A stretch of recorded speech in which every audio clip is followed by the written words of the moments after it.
Em meio a esse caos e deterioração fiscal brasileira, será que ainda podemos ver o real se sobrevalorizando? A verdade é que em meio a esse caos, ainda pode cair a sorte de novo no colo desse PT. Eu não acho que vai acontecer, mas vamos entender, alinhado ao que saiu hoje nos Estados Unidos, o dado do payroll, que o mundo inteiro estava de olho, e como isso tem uma relação direta com a nossa vida. Vamos entender.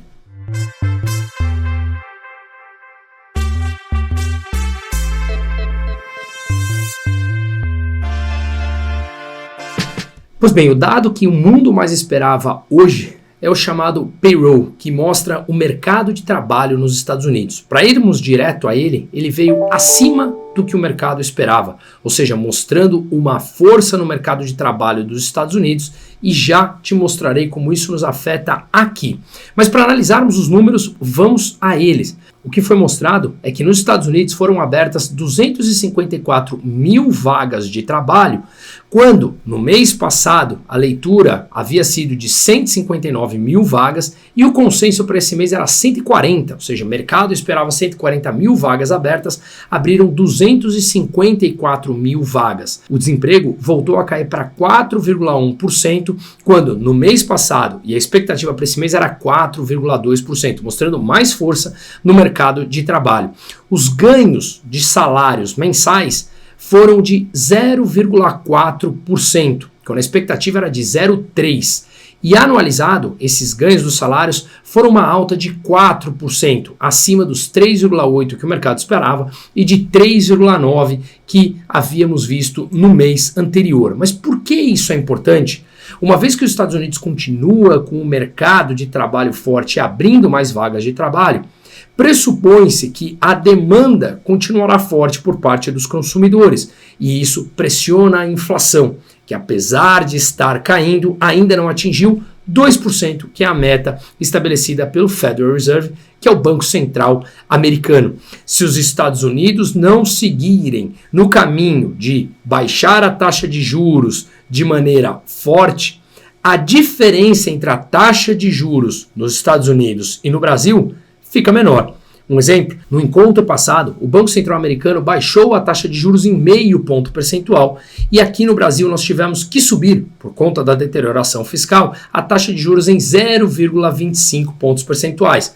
Como o Brasil subiu a taxa e os Estados Unidos baixaram, a diferença entre as duas subiu. Significa que fica mais vantajoso tomar empréstimo em dólar lá nos Estados Unidos, mandar o dinheiro para cá para ganhar essa diferença na taxa de juros. Portanto, quanto maior a diferença da taxa entre os dois países, mais podemos ver um fluxo de capital entrando aqui no Brasil. Só que ocorre que a recíproca também é verdadeira. Se os Estados Unidos mantêm a taxa ou sobe ou derruba mais devagar do que se supõe e o Brasil em algum momento começa a cortar a taxa de juros, esse diferencial entre as duas taxas diminui, fazendo com que saia dólar aqui do Brasil e a moeda real se desvalorize, levando à inflação. Mas a verdade é que o Brasil está novamente num processo de alta de juros por conta da deterioração fiscal. O governo gastando muito mais do que arrecada, o déficit nominal, incluindo a conta de juros, passou de 1 trilhão e 100 bilhões, quinto mês seguido que se mantém acima de 1 trilhão, e contas destruídas, ou seja, o governo gastando mais do que arrecada, ele precisa se endividar para fechar as suas contas, honrar os seus compromissos, honrar os seus pagamentos, e quando o país está extremamente endividado, ele precisa pagar mais taxa de juros para atrair dinheiro. Ou seja, o Brasil está subindo taxa de juros enquanto o mundo está baixando. Estados Unidos, Canadá, Europa, Colômbia, Austrália, enfim, o Brasil na contramão do mundo por conta do PT. Parou no tempo, mentalidade atrasada, mentalidade antiga econômica, temos que caminhar em direção contrária ao mundo. Pois bem, essa é uma análise um tanto quanto simplista da coisa. O Brasil continua tendo que subir a taxa de juros, inclusive grande parte dos bancos já vem precificando que a Selic brasileira terá que voltar para o patamar de 12%, hoje em 10,75%. Quando a Selic sobe, encarece o crédito, fica mais caro tomar empréstimo, você desestimula essa operação e, portanto, as pessoas acabam demandando menos, comprando menos para controlar a inflação. Dito isso, enquanto o Brasil tem que subir a taxa, os Estados Unidos podem diminuir a aceleração da queda. mas que eles continuarão baixando a taxa de juros é praticamente certo. Se olharmos aqui nesse gráfico que mede a probabilidade que o mercado está pagando para que o Banco Central americano, Federal Reserve, baixe a taxa de juros na próxima reunião de novembro, já se espera mais de 99% que eles cortem em 0,25% a sua taxa e não mais em meio ponto percentual como era esperado. Ou seja, graças ao dado do payroll que eu acabei de falar, mostrando uma força da economia americana que continua pressionando a inflação, o Federal Reserve não mais cortará a taxa de juros em meio ponto percentual como fez na reunião passada há poucos dias atrás, mas sim em 0,25%, porque se ele corta a taxa de juros de maneira mais acelerada, ele estimula muito o crédito e a demanda e a inflação pode voltar a bater a porta nos Estados Unidos, lembrando que ela não está 100% domada ou controlada, não atingiu a meta que eles mesmos definem em 2 pontos percentuais. Assim, se o Brasil continua subindo a taxa de juros e os Estados Unidos cortando, mesmo que em 0,25, o diferencial entre ambas tende a continuar crescendo. Isso pode trazer um fluxo de dólar, mesmo com o Brasil deteriorando as suas contas, porque estamos falando de capital especulativo e não capital produtivo, que gera renda, que gera emprego. Capital puramente especulativo que ganha na diferença de taxa de juros. Mas se esse fluxo entra no Brasil, mesmo que especulativo, você tem uma oferta maior de dólares no mercado, uma vez que os investidores precisam vender dólares para comprar reais para investir aqui, você tem uma valorização do real que acaba por ajudar a inflação, o IPCA brasileiro. Essa é a primeira analogia importante. Mas depois que saíram esses dados nos Estados Unidos, mostrando ainda essa resiliência, essa força da economia americana, dando a entender que o Banco Central por lá terá que cortar a taxa de juros em 0,25 e não mais em meio ponto percentual, o mercado reagiu positivamente. Os índices das principais bolsas americanas subiram, uma vez que quanto mais o Banco Central corta a taxa de juros, mais poderia trazer a inflação de volta, e isso sempre é ruim para os mercados. Então o mercado acabou entendendo de forma positiva, mas ao olharmos os títulos públicos americanos, os dois principais que o mercado acompanha, aqueles com vencimento de 2 anos e o com vencimento de 10 anos, ou seja, se você compra título público americano e empresta dinheiro para os Estados Unidos, que já está extremamente endividado, quanto que eles precisam, quanto eles estão rentabilizando o seu dinheiro ao emprestar para eles, ao financiar o gasto público americano. Pois bem, ao olharmos aqui a linha azul, são os títulos públicos americanos com vencimento de 10 anos, aquele que é uma proxy para o restante dos títulos de 10 anos do mundo como um todo. Eles estão pagando nesse exato momento 3,97% ao ano em dólar. Já os títulos com vencimento de 2 anos na linha verde pagando 3,91%. Mas veja que nesse primeiro gráfico eu coloquei o gráfico semanal, o que aconteceu na última semana. E graças ao dado de hoje, vemos que aqui no canto direito os dois tiveram uma rentabilidade elevada frente ao que estavam pagando nessa semana, por volta de 3,80, 3,80 e poucos. Por quê? Justamente respondendo a esse dado do mercado de trabalho mais forte que eu acabei de mencionar e que os Estados Unidos não mais conseguirão, ao que parece, cortar a taxa de juros de forma tão drástica. Portanto, desacelerarão o montante que cortam da taxa de juros e assim esses títulos precisam pagar, rentabilizar mais para aqueles investidores que estão dispostos a emprestar dinheiro para o governo americano. Mas ao olharmos esse mesmo gráfico de um ano, ou seja, como foi a rentabilidade no último ano, ela vem apresentando uma tremenda queda. Ou seja, ali no começo do ano, os títulos públicos americanos chegaram a pagar mais de 5%. Quando nós falamos aqui abertamente, vale muito a pena, depender do seu perfil, comprar esse tipo de título, uma vez que havia uma taxa extremamente interessante para financiar o governo americano e quando essas taxas caem, o valor do título sobe e você pode vender esse papel e colocar o lucro no bolso. De fato, é o que aconteceu. Nessa última semana subiu, mas veja que chegou a pagar menos de 3,75% ao longo dos últimos dias. Então isso já se caracteriza uma importante alocação de capital para aqueles que têm determinado perfil. Inclusive, eu deixo o link aqui na descrição do vídeo do meu site, onde a gente pode falar lá direto comigo sobre a parte de investimentos, tá? Fiquem 100% à vontade. Outro índice importante, depois do dado americano, foi o DXY, que mede o dólar frente a uma cesta de 6 principais moedas no mundo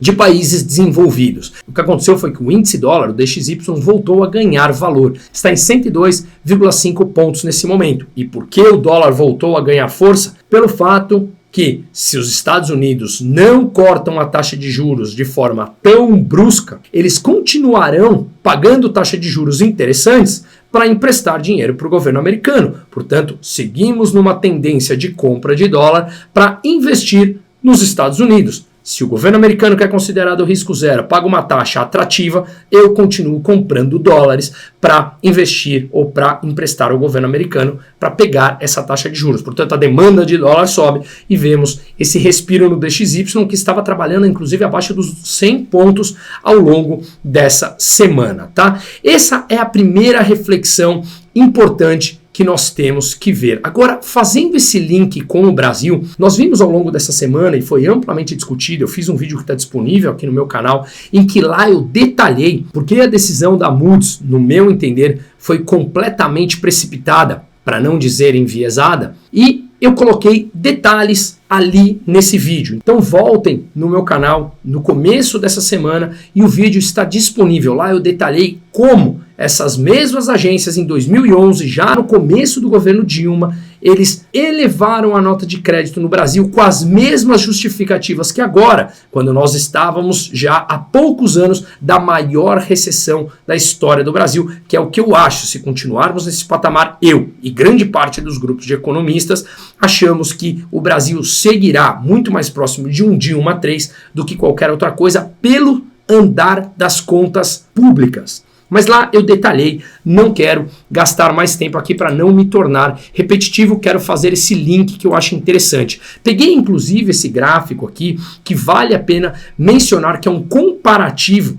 de quando o Brasil teve pela primeira vez o seu grau elevado a grau de investimento, em 2015, quando nós perdemos o grau de investimento, e agora em 2024, quando a Moody's elevou, ainda em grau especulativo, não para grau de investimento, mas elevou com perspectiva positiva o do Brasil. Lembrando que a S&P e a Fitch ainda mantêm 2 graus abaixo do selo de bom pagador, como também expliquei lá naquele vídeo. Mas olha só que interessante. Em 2008, e vale mencionar que eu recebi esse gráfico do Fernando Urich, em que a dívida PIB no Brasil em 2008 era 60%. Quando perdemos o grau de investimento, era 69,7%. Agora, quase 90%. O resultado primário do Brasil era positivo em 3,6%. Em 2015 já era déficit de 0,4% do PIB. E agora, 2,29% do PIB. O nominal era 2,2 pontos percentuais de déficit em 2008. Em setembro de 2015 era um déficit nominal de 9%. E agora de 10% do PIB. O percentual da dívida pública federal com taxa flutuante, ou seja, aquela que é corrigida por um índice, o governo tem uma dívida, se essa dívida é atrelada à Selic, o custo da dívida sobe quando a Selic sobe, ou seja, é mais arriscado para o Brasil. Naquela época eram quase 35% do total da dívida do governo atrelada à taxa flutuante. Em 2015, 21%, agora 45%. E nós temos o percentual da dívida pública federal atrelada ao câmbio, que agora é 4,4%, melhorou, esse é um dos pontos que melhoraram.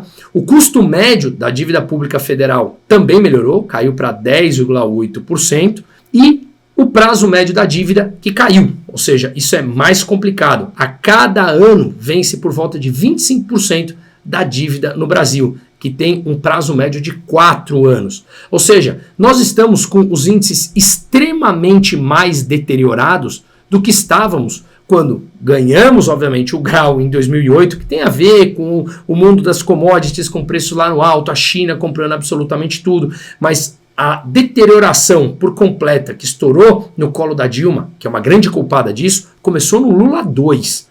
E isso é importante ser mencionado também. Mas aqui eu coloco em xeque também a própria agência de rating, que como eu mencionei lá no vídeo em questão, que eu detalhei, Ela tomou essa decisão alguns dias depois de um jantar com o Lula. Inclusive muitas matérias falando que o lobby funcionou. Lula foi visitar e a nota de crédito no Brasil subiu. E, em paralelo a isso, essa mesma agência subiu a nota de crédito de algumas instituições privadas no Brasil. Pois bem, quais foram essas instituições? Foram mais de 20, mas uma aqui me chamou a atenção. Uma delas é o próprio Banco Master. Vamos lembrar que o Banco Master é formado a partir do antigo Banco Máxima, que tem entre os seus principais acionistas os empresários Daniel Vorcaro, Maurício Quadrado e Augusto Ferreira Lima. Mas o mais conhecido é o Daniel Vorcaro. E há poucos dias atrás, um mês atrás, uma operação chamou a atenção do mercado como um todo. O que aconteceu foi que o Banco Master iria vender 500 milhões de reais em letra financeira e quem compraria? A Caixa, um banco público. E 2 gerentes do próprio banco foram demitidos poucos dias depois de anunciada essa operação porque eles vetaram. Eles falaram que essa era uma operação completamente atípica e arriscada para a Caixa. A Caixa nunca tinha comprado um montante desse de um único banco, ou seja, a Caixa passaria a ser a maior credora do Banco Master. Ora, por que uma operação completamente fora dos padrões? A Caixa, um banco público, comprando letra financeira de um único banco, 500 milhões de reais. E mais, esses 2 gerentes também falaram que o rating do banco, a nota de crédito do banco, não condizia com o risco que a Caixa estava disposta a tomar. E, portanto, isso apresentava um risco para o próprio banco público. Esses 2 funcionários foram mandados embora poucos dias depois de terem barrado a operação. Pois bem, algumas semanas depois dessa operação não ter ocorrido, porque tornou-se público e tornou-se bastante duvidosa, o que aconteceu foi que o Banco Master conseguiu fechar uma operação nos valores muito próximos aos 500 milhões de reais, que não conseguiram com a Caixa, e agora foi com quem? Com o fundo estadual que administra os recursos de previdência dos servidores do Rio de Janeiro, sempre com algum ente público no meio. Além do mais, o que aconteceu nesses últimos dias, depois dessa elevação da nota de crédito que eu acabei de mencionar, foi que o Banco Master também teve, pela Fitch, a sua nota de crédito elevada em 2 níveis de classificação. Agora passou a estar no nível A. Olha que incrível coincidência que vemos nesses últimos tempos. Mas vamos mostrar também o que já aconteceu com Daniel Vorcaro. Não sou eu falando, está disponível aqui no próprio site do Metrópolis. O banco de ex-investigado pagou o jantar com ministros do STF em Nova York. Olha a data aqui em amarelo.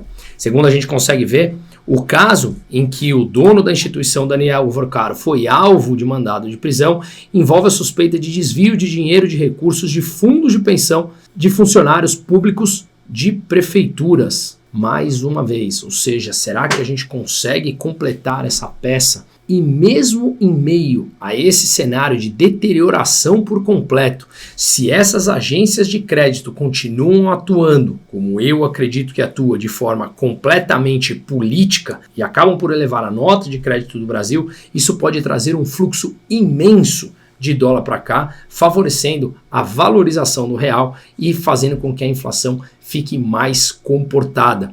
Ou seja, será que estamos em meio apenas de uma atuação política onde nada mais vale e nós somos completamente bichos de manipulação?